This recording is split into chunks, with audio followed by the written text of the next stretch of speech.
Hello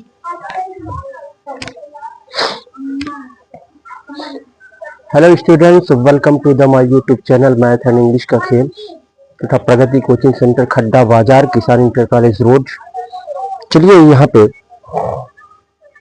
सैनिक school और Navodaya Vidyalaya class 9th entrance examination से रिलेटेड यहाँ पे क्वेश्चन को सॉल्व करते हैं और ऐसे क्वेश्चन कॉम्पिटिटिव एग्जामिनेशन में भी आते हैं, ठीक है।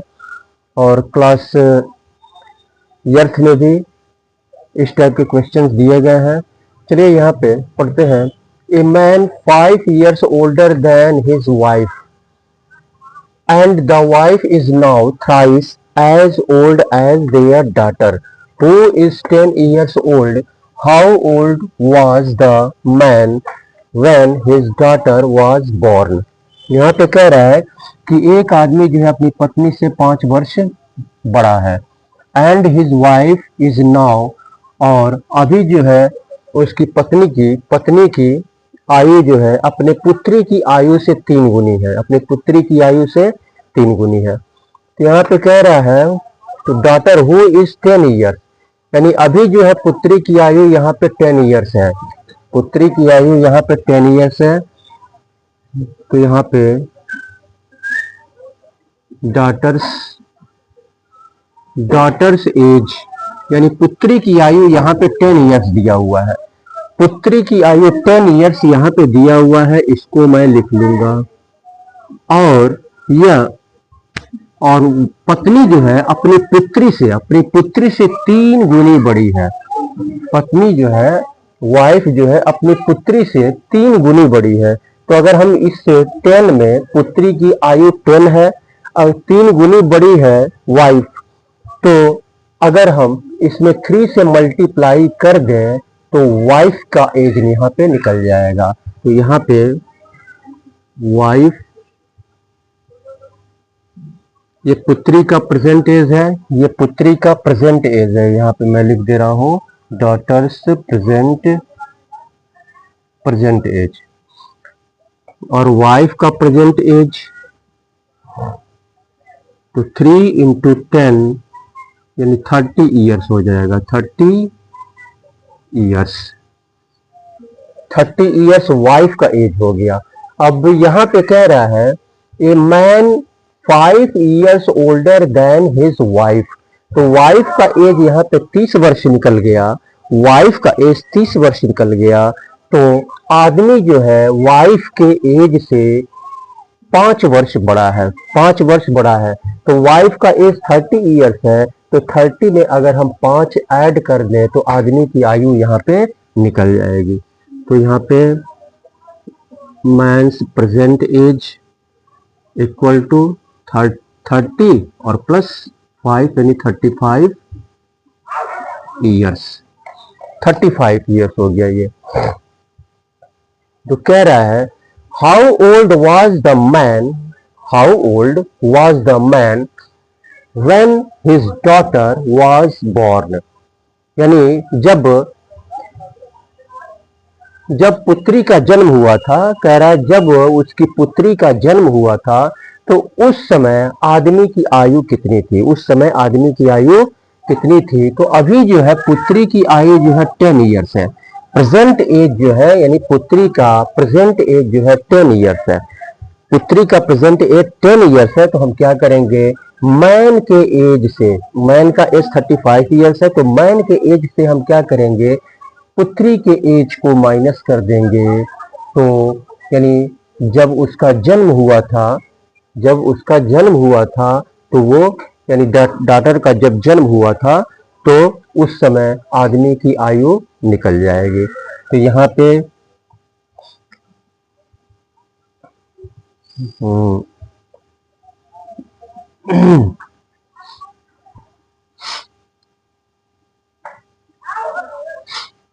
मैन्स एज, मैन्स यहाँ पे लिख लेंगे 10 years later, sorry 10 years ago, man's age equal to 35 में से 10 को माइनस कर देंगे तो 25 ईयर्स हो जाएगा। ये 10 हमने क्यों माइनस किया, ये 10 वर्ष पहले, 10 वर्ष पीछे जाएंगे ना, 10 वर्ष हम पीछे जाएंगे, क्योंकि उसकी पुत्री का जब जन्म हुआ था तो पूछ रहा है उसकी पुत्री के जन्म के समय जो है आदमी की आयु कितनी थी। तो अभी जो है उसकी पुत्री का एज 10 वर्ष है, तो वह 10 वर्ष अगर हम इसके आदमी की आयु में से 10 वर्ष अगर हम माइनस कर दें तो उस समय आदमी की आयु जो है 25 ईयर्स थी। यही जो है आंसर हो जाएगा। इस क्वेश्चन में सिर्फ प्रश्न को समझने की आवश्यकता है, ठीक है, और इस क्वेश्चन में कुछ है नहीं। चलिए इसके बाद से हम अगले क्वेश्चन को सॉल्व करते हैं।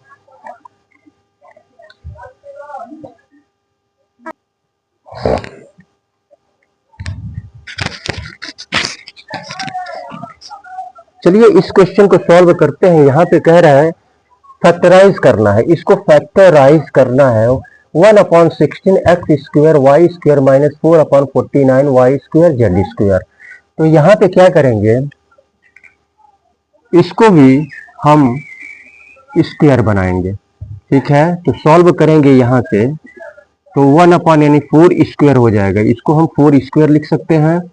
तो ये हो जाएगा 1/4 square, 1/4 square x square y square minus ये 2 2 जा 4, 2 स्क्वायर लिख सकते हैं, इसको भी 1 स्क्वायर लिख सकते हैं, अपॉन ये 7 स्क्वायर और वाई स्क्वायर और जेड स्क्वायर, ऐसे लिख सकते हैं। अब यहाँ पे ये सब में स्क्वायर है, सब में स्क्वायर है, सब में स्क्वायर है, तो इसको हम लिख सकते हैं 1/4 x y raised to whole square minus 2/7 y z whole square, ऐसे हम लिख सकते हैं इसको। अब यहाँ पे अगर हम इसको 1/4 एक्स वाई को अगर हम a मान लें और 2/7 वाई जेड को अगर हम b मान लें तो ये a square minus b square फार्मूले की तरह हो जाएगा। यहाँ पे लिख ले रहा हूं कि 1/4 x y equal to a, यहाँ पे लेट कर लेंगे, ठीक है। इसके बाद से 2/7 y z equal to b, यहाँ पे a हो गया और यहाँ पे b हो गया, तो ये हो गया आपका a square minus B square. तो a square minus B square होता है a plus B into A minus b, ये फार्मूला होता है।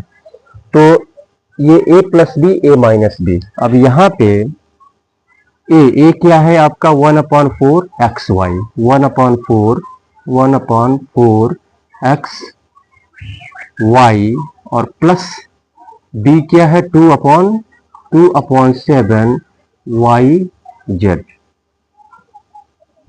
और यहाँ पे a 1/4 x y, 1/4 x y, और यहाँ पे माइनस है 2/7 y Z.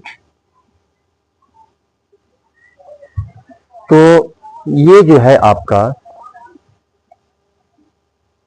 Y Z x Y, तो ये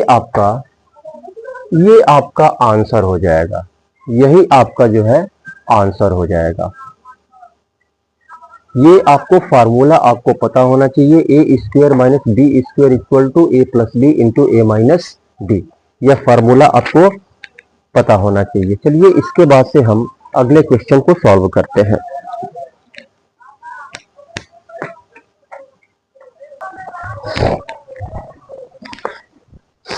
ऑप्शन में इतना ही आंसर दिया है, चाहे तो आप इसको आगे बढ़ा सकते हैं, ठीक है।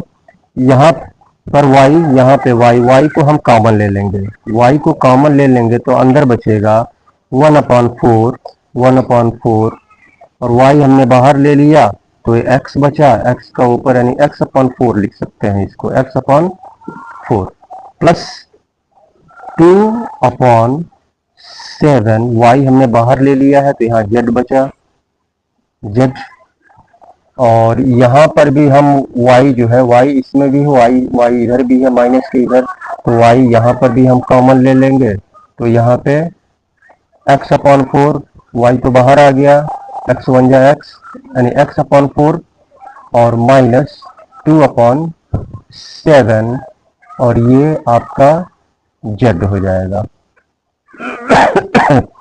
अब इस y को यहाँ पे आपका ये y और y का मल्टीप्लाई होगा तो ये y स्क्वायर हो जाएगा, y स्क्वायर हम यहाँ पे लिख सकते हैं, और x upon 4 plus 2 upon 7 z into x upon 4 और माइनस 2 अपॉन 7 z। इतना तक हम इसको बढ़ा सकते हैं, ठीक है।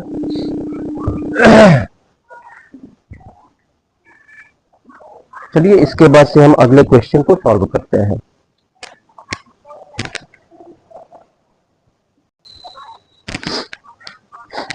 चलिए इस क्वेश्चन को सॉल्व करते हैं। यहाँ पे कह रहा है a coin is tossed 275 times and head is obtained 171 times. Now if a coin is tossed at random what is the probability of getting a 10। Four option यहाँ पे गिवन है।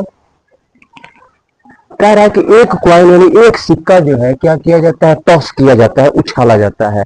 एक सिक्का टॉस किया जाता है, एट रैंडम इसको toss किया जाता है, एट रैंडम।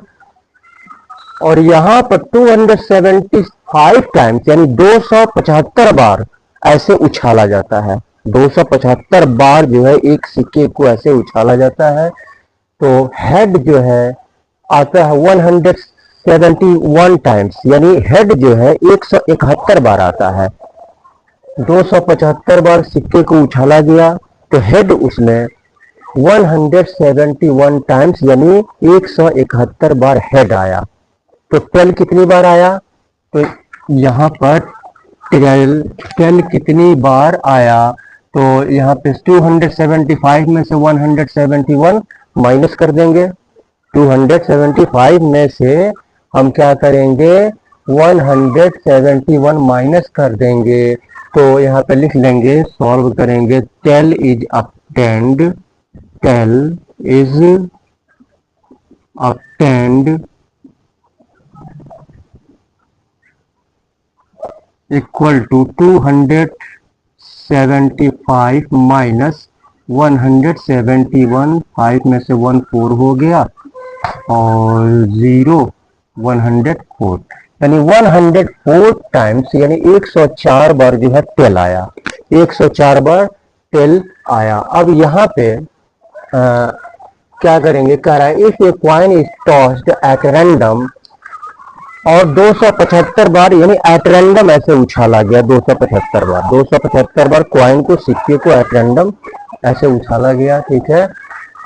तो 171 बार जो है हेड आ रहा है, और तो 171 बार जब हेड आ रहा है तो इसमें से इसको माइनस कर देंगे, तो टेल कितनी बार आया, 104 टाइम्स आया, 104 टाइम्स आया। तो यहाँ पे कह रहा है what is the probability of getting a tail. तो टेल प्राप्त करने की प्रोबेबिलिटी क्या है, टेल प्राप्त करने की प्रोबेबिलिटी, टेल प्राप्त करने की प्रोबेबिलिटी क्या है। तो यहाँ पे टेल प्राप्त करने की प्रोबेबिलिटी, तो अब यहाँ पे टोटल आउटकम्स यहाँ पे 275 उसको रखो बेटा, इधर मत करो, हाँ इसको रखो यहाँ पे, हाँ उसको छोड़ो। यहाँ पे लिख लेंगे नंबर ऑफ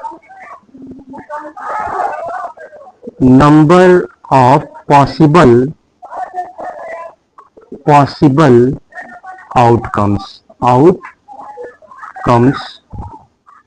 इक्वल टू 275। इसके बाद से नंबर ऑफ फेवरेबल टेल का पूछ रहा है यहाँ पे, गेटिंग ए टेल, तो नंबर ऑफ फेवरेबल आउटकम्स यानी फेवर में कितनी बार टेल आया, फेवर में टेल आया 104 टाइम्स, यानी 104 बार टेल का पूछ रहा है प्रोबेबिलिटी, टेल का प्रोबेबिलिटी पूछ रहा है यहाँ पे। तो यहाँ पे फेवरेबल आउटकम्स यहाँ पे 104 टाइम्स, यानी 104 है फेवरेबल आउटकम्स, और यहाँ पे नंबर ऑफ पॉसिबल आउटकम्स यानी 275 बार उछाला गया, तो ये जो है पॉसिबल आउटकम्स होगा। यानी एक बार सिक्का उछाला जाएगा तो या तो हेड आएगा या तो टेल आएगा, या तो हेड आएगा, ठीक है। तो इस तरह से 275 ये जो है पॉसिबल आउटकम्स हो जाएंगे, और फेवरेबल आउटकम्स यहाँ पे 104 हो जाएगा। तो यहाँ पे probability of getting a tail कितना हो जाएगा, द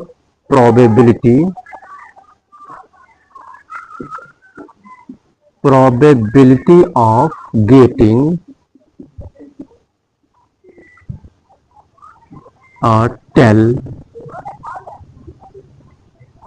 तो यहाँ पे फेवरेबल आउटकम्स यानी favourable probability of getting a tail, तो नंबर ऑफ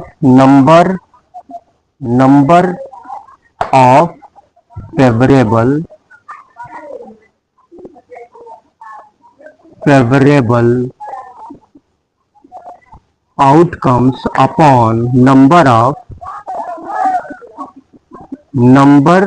ऑफ पॉसिबल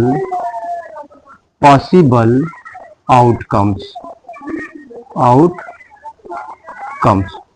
तो नंबर ऑफ फेवरेबल आउटकम्स 104 हो जाएगा, और नंबर ऑफ पॉसिबल आउटकम्स 275 हो जाएगा। यही जो है आपका आंसर हो जाएगा 104/275। तो ये ऑप्शन ए आपका सही होगा। चलिए इसके बाद से हम अगले क्वेश्चन को सॉल्व करते हैं।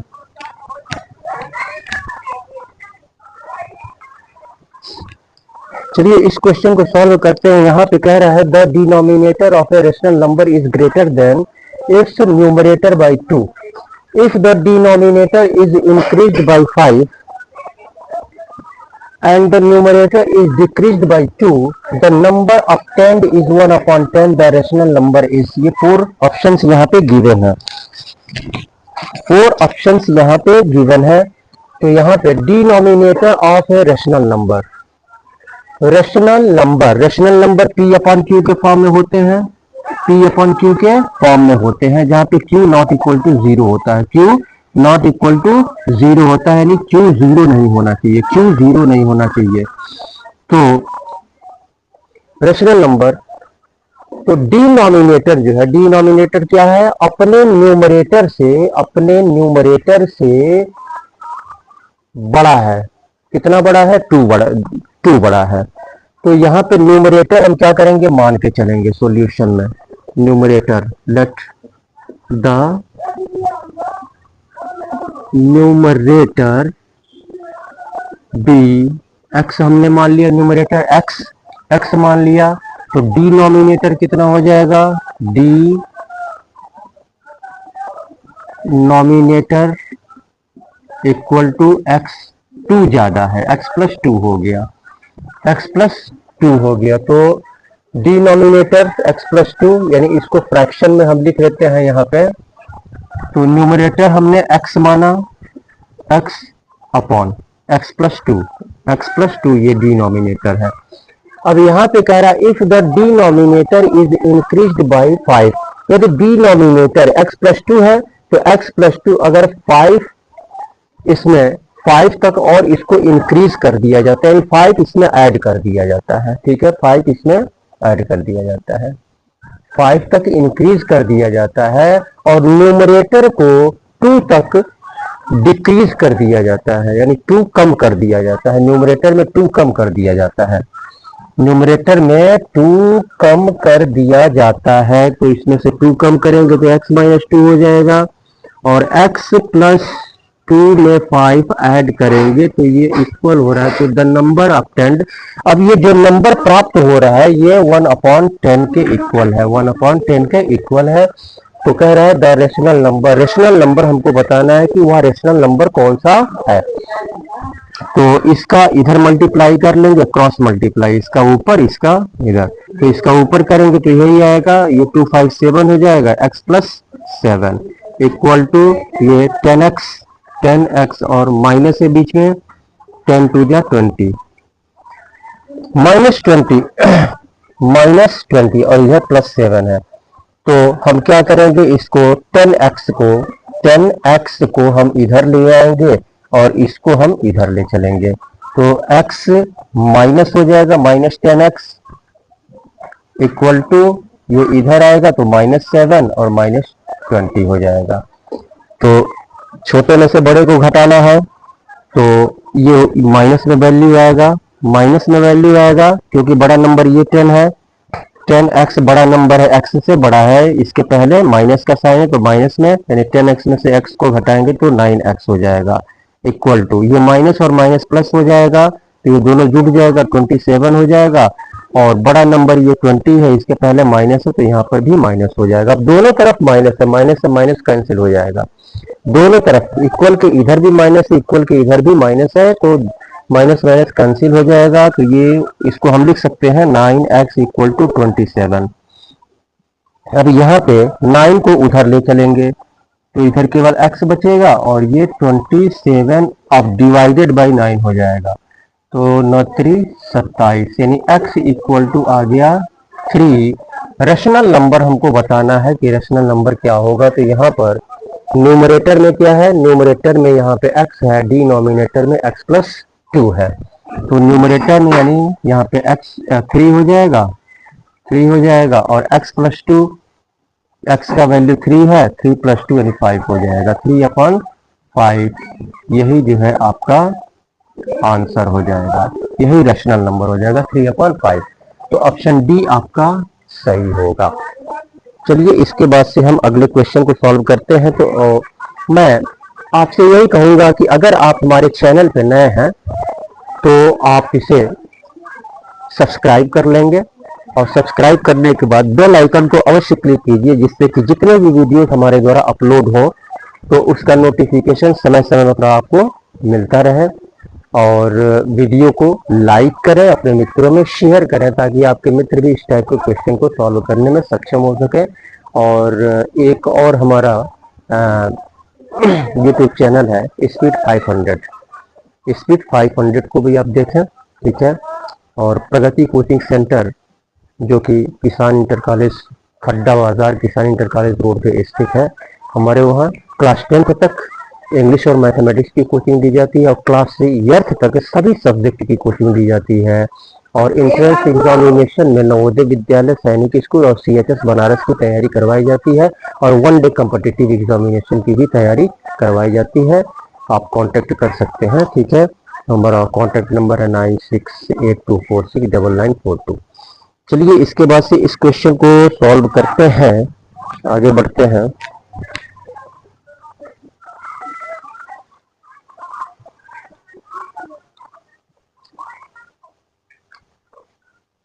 यहाँ पे कह रहा है the ratio of circumference of two wheels का रेशियो 5/3 है।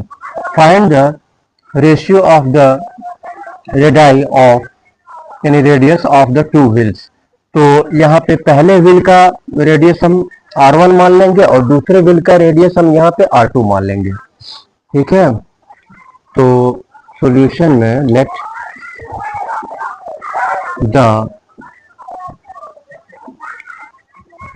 radius of first wheel equal to R1 and the radius of second will equal to R2। तो यहाँ पे सरकमफ्रेंस, तो विल कैसा होता है, सर्कुलर होता है, तो सर्कल का सरकमफ्रेंस होता है formula 2 pi R, 2 pi R. तो यहाँ पे दो विल है, इनका रेशियो हमको निकालना है। तो यहाँ पे 2 पाई R1 एक का रेडियस, यानी पहले व्हील का रेडियस हमने R1 माना है, और दूसरे ये सरकमफ्रेंस का फार्मूला है 2 पाई आर, 2 पाई आर और R2, दूसरे व्हील का रेडियस हमने R2 माना है, और इनका रेशियो यहाँ पे 5/3 यहाँ पे दिया हुआ है। तो रेशियो हमको टू व्हील के रेडियाई का, यानी रेडियस का रेशियो हमको निकालना है। तो यहाँ पे 2 पाई से 2 पाई कैंसिल हो जाएगा, यानी R1 upon R2 equal to 5/3 हो जाएगा। तो R1 ये आपका 5 हो जाएगा और R2 आपका 3 हो जाएगा, यानी 5:3, यही जो है आंसर हो जाएगा। ऑप्शन ए आपका सही होगा।